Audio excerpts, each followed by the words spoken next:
proposition. Pourquoi je me pose ce type de questions? Je m'assois seul avec mes pensées.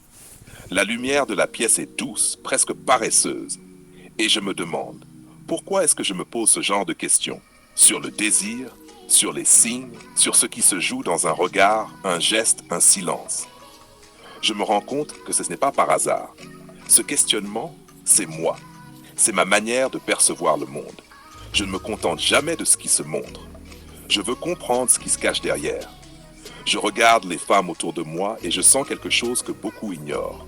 Les gestes subtils, la lenteur, la façon dont elles parlent ou ne parlent pas, ça me touche. Et je ne veux pas juste sentir. Je veux savoir, analyser, décoder. Je me demande si elles savent ce qu'elles font. Est-ce qu'elles sont conscientes de la puissance de leur regard, de la force de leur silence? Ou est-ce instinctif, naturel, invisible, même pour elles? Et cette interrogation me révèle quelque chose sur moi-même. Je cherche toujours la vérité derrière les apparences.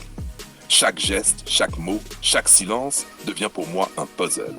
Et je m'y attarde, je l'observe, je le décortique. Je sens la tension dans l'air, la présence dans une pièce, le poids d'un regard. Et parfois, je me demande, est-ce que je construis des scénarios dans ma tête ou est-ce que je perçois vraiment ce qui se passe? Mais cette quête n'est pas simplement intellectuelle, elle est viscérale. Mon esprit veut comprendre, mais mon corps ressent. Mon intuition capte avant que mon cerveau n'analyse. Et c'est là que naît la complexité. Je dois distinguer ce qui est instinctif, ce qui est intentionnel et ce qui relève de mes propres projections. Je me rappelle des moments précis, des regards qui m'ont traversé, des gestes qui m'ont touché sans que je sache pourquoi. Et je revis ces moments mentalement, encore et encore, en cherchant à comprendre. Ce n'est pas de la nostalgie, c'est de l'analyse, presque scientifique, appliquée à l'humain, à l'émotion, au désir. Je me demande aussi pourquoi je ne peux pas me contenter de ressentir. Pourquoi je dois toujours analyser, décortiquer, comprendre? Et la réponse vient. Parce que pour moi, la clarté est essentielle. Ressentir sans comprendre, c'est comme naviguer dans le brouillard. Je veux voir les contours, distinguer les nuances, savoir ce qui est réel et ce qui est illusion. Alors je me pose ces questions, encore et encore. Et dans ce processus, je découvre une vérité.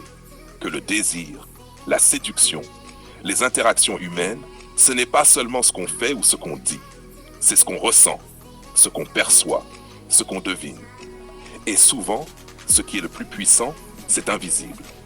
Je me surprends à sourire parfois, en pensant à toutes ces subtilités que je perçois et que d'autres ignorent.